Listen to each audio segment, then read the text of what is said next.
Constitution पढ़ा था, एक बार दोबारा रिवाइज करते हैं कॉन्स्टिट्यूशन होता क्या है।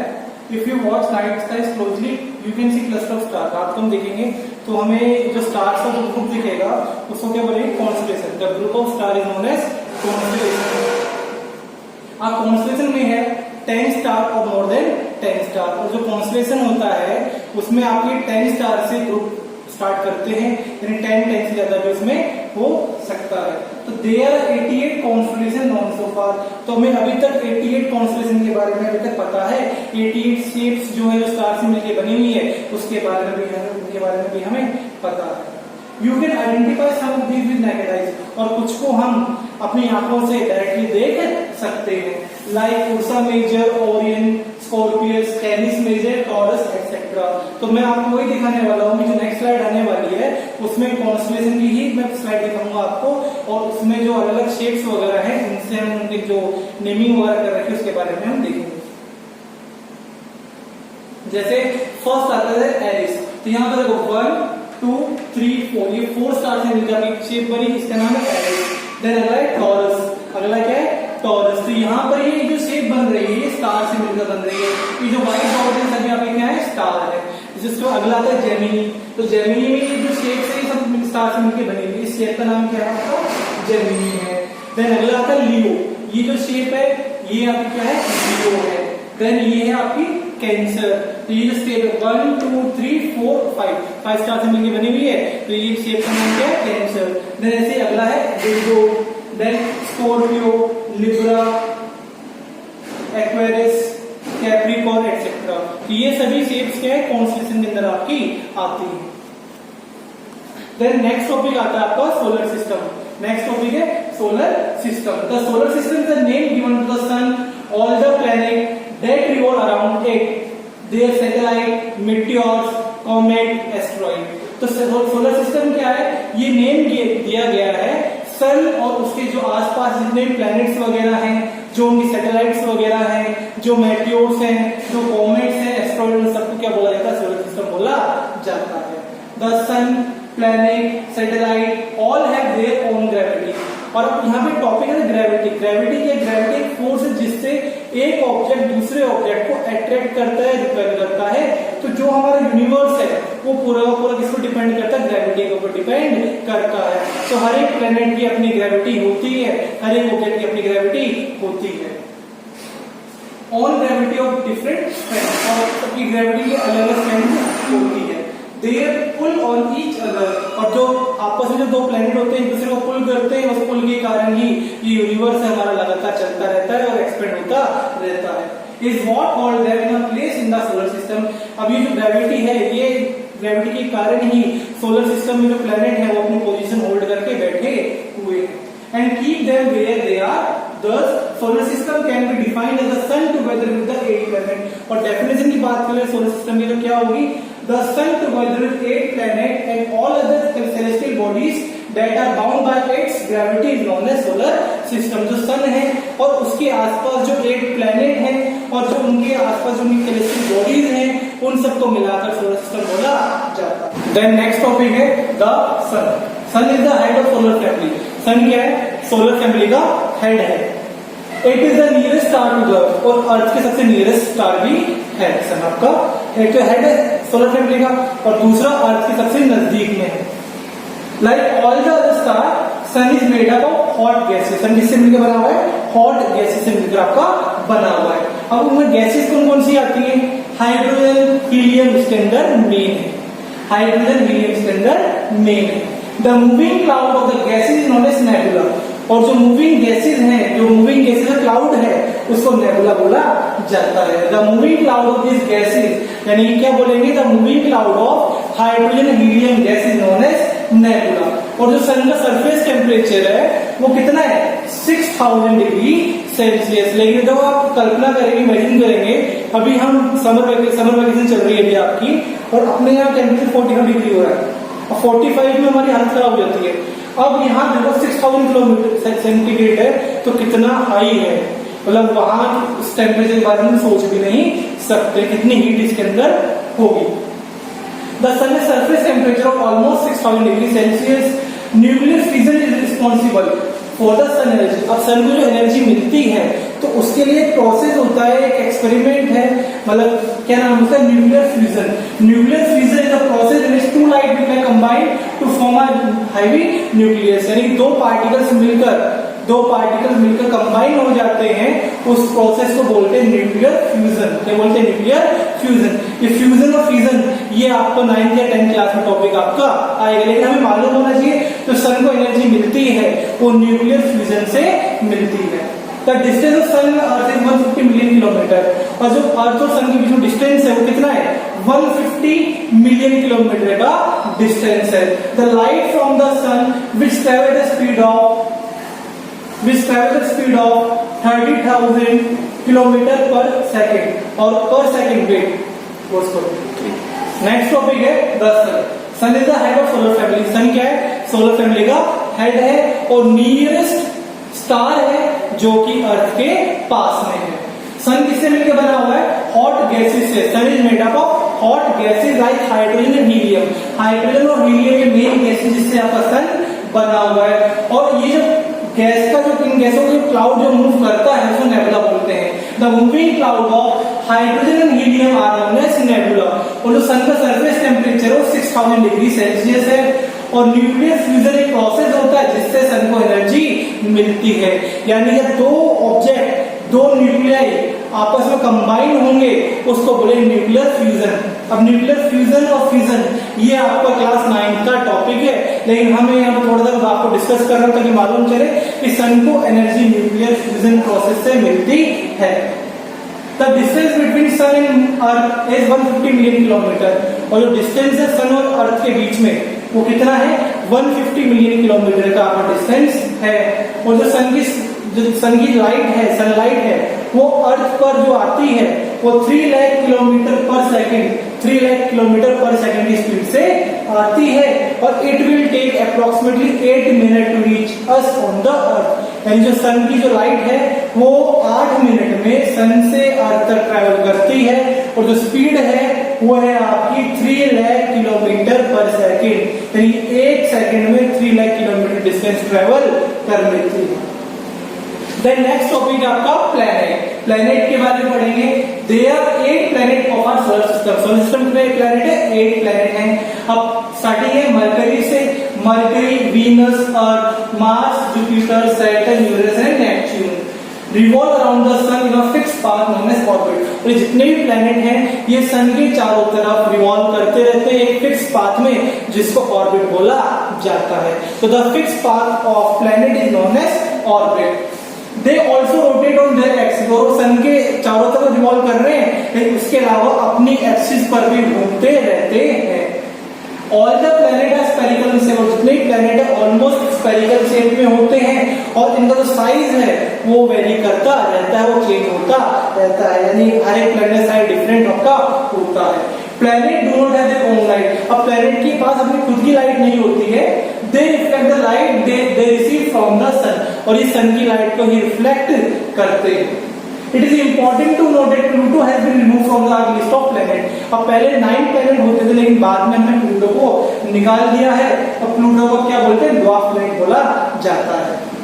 Mercury, Venus, earth and Mars ये सभी क्या है आपके इनर प्लैनेट। अब जो 4 प्लैनेट आपके मरकरी, वीनस, अर्थ और मार्स ये है आपके इनर प्लैनेट, और ये जो प्लैनेट है ये सन के ज्यादा पास में है, और किससे बने हुए? रॉक से मिलकर बने हुए हैं। तो they are also called territorial planet. No territorial planet बोला जाता है क्योंकि ये अर्थ जैसे दिखते हैं।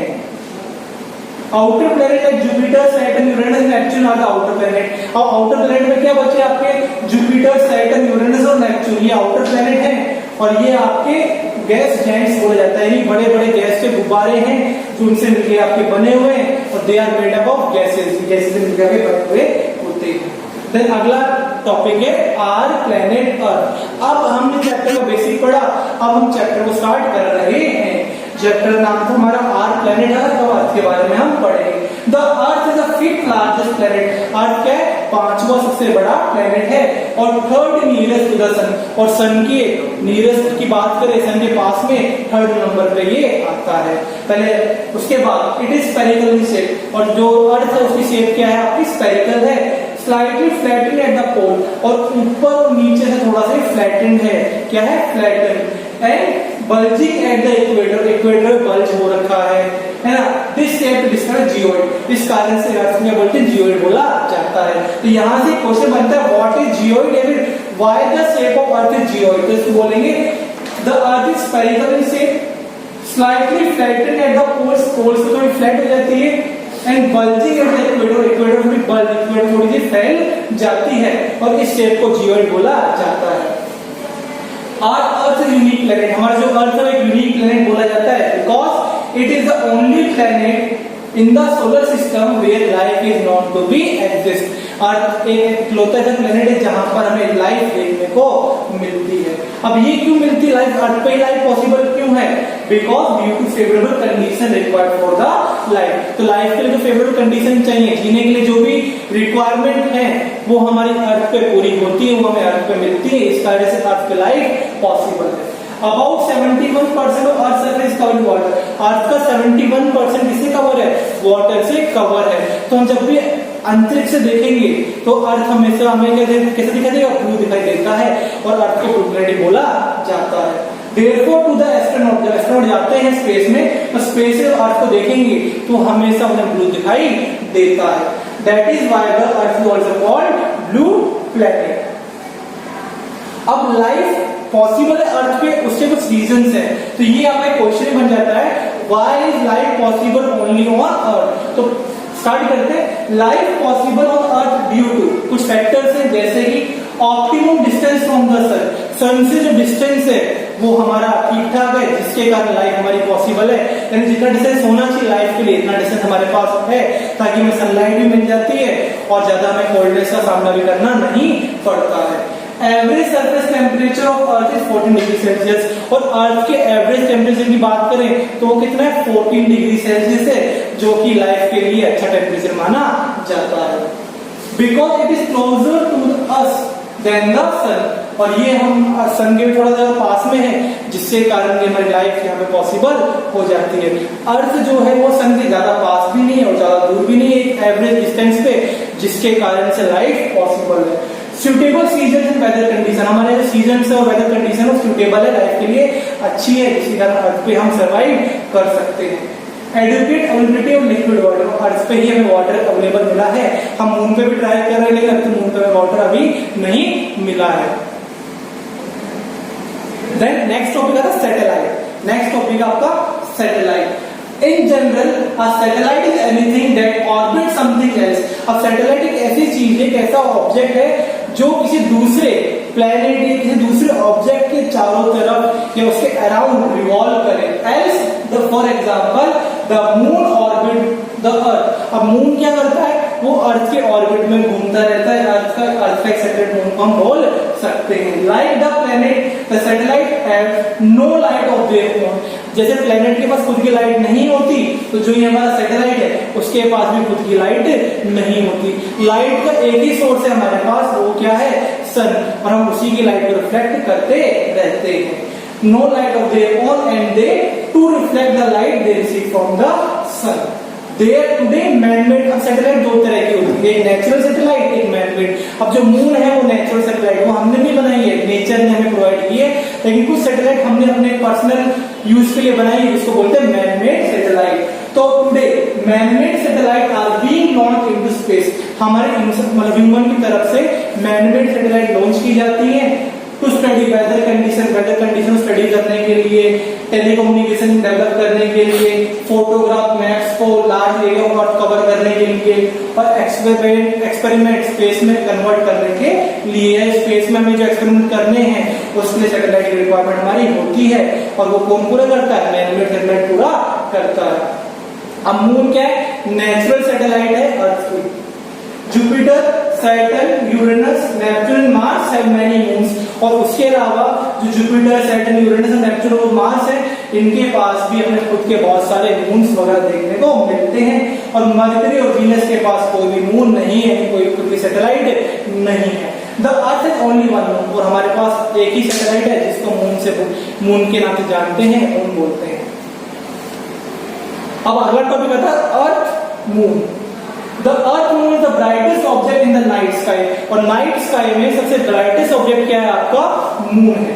But has no light of its own, खुद की उसकी लाइट नहीं होती है, बस वो सन की लाइट को रिफ्लेक्ट करता है। The diameter of moon is 1/4 of earth diameter, और जो सर मून का डायमीटर है वो अर्थ के डायमीटर का 1/4 टाइम है। Why does it appear as big as sun? इसलिए वो हमें सन की तरह ही बड़ा दिखाई देता है। This is because it is closer to us than the sun. It is situated at a distance about 3,84,400 kilometre from the earth, और जो डिस्टेंस है मून का अर्थ से वो कितना है, 3,84,400 किलोमीटर का डिस्टेंस हमें देखने को मिलता है। The moon surface is Rocky, अब मून की सरफेस कैसी है, आपकी रॉकी है, चट्टान है मून पे, एंड कवर्ड विद डस्ट, और डस्ट भी देखने को वहां पर मिलती है। It is large hole on the surface called craters, और सन की सरफेस पे बड़े बड़े होल से लार्ज होल देखने को मिलते हैं जिनको हम क्रेटर्स बोलते हैं। तो 1 मार्क्स का क्वेश्चन में बन जाता है व्हाट इज क्रेटर, तो हम बोल सकते हैं large hole on the surface of moon are known as, they are called craters, और there is no air on the moon, और मून पे कोई एयर भी मौजूद नहीं है, जिसके कारण हम अभी तक ये बता नहीं पाएंगे मून पे लाइफ पॉसिबल है या नहीं है। तो it has no life of any kind till now. Then last topic आता है आपका एस्टेरॉइड।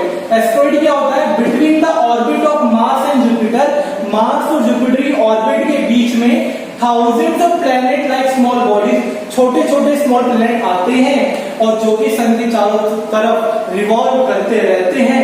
इन्हीं प्लैनेट्स को बोला जाता है एस्टेरॉइड या प्लैनेटॉइड बोला जाता है। Between the orbit of Mars and Jupiter thousands of planet like small bodies revolve around the sun along with their planets.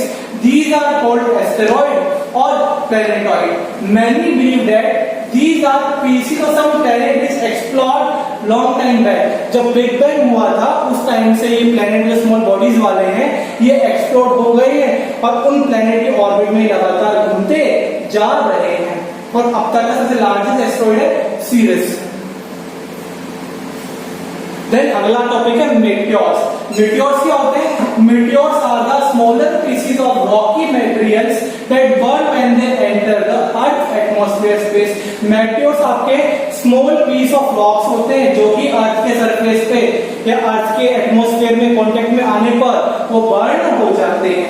They are bright streak of light, और ये ब्राइट स्ट्रीक ऑफ लाइट होते हैं और flashing across the sky and known as shooting star, और इनको हम shooting star ही इनको हम शूटिंग स्टार बोलते हैं।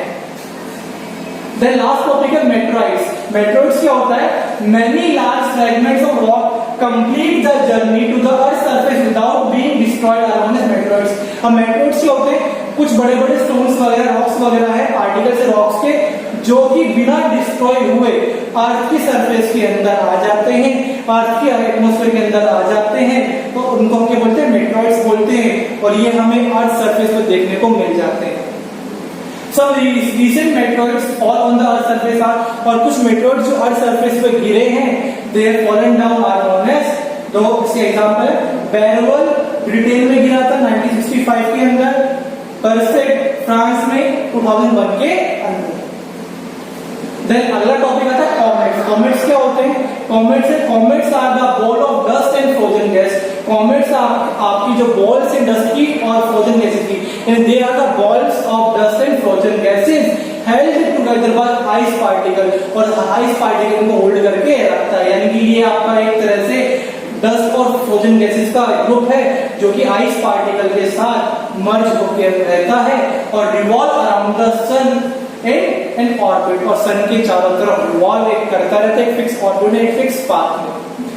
Then the ice change into gas, लेकिन जैसे सन के कांटेक्ट में आता है जो आइस है वो चेंज हो जाती है गैसेस में when it come near the sun.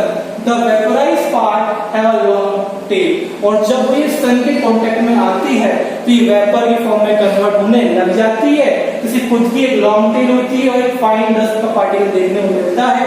Most famous comet is हेले कॉमेट, और सबसे फेमस कॉमेट का नाम क्या है, हेल्स कॉमेट, जो कि हमें हर 75 से 76 ईयर्स में देखने को मिलता है। ये था आपका चैप्टर नंबर 1। अब इस चैप्टर से रिलेटेड 10 मिनट्स की मैं आपको एक एनिमेशन वीडियो भी दिखाऊंगा जिसमें हम इस चैप्टर को समराइज कर देंगे।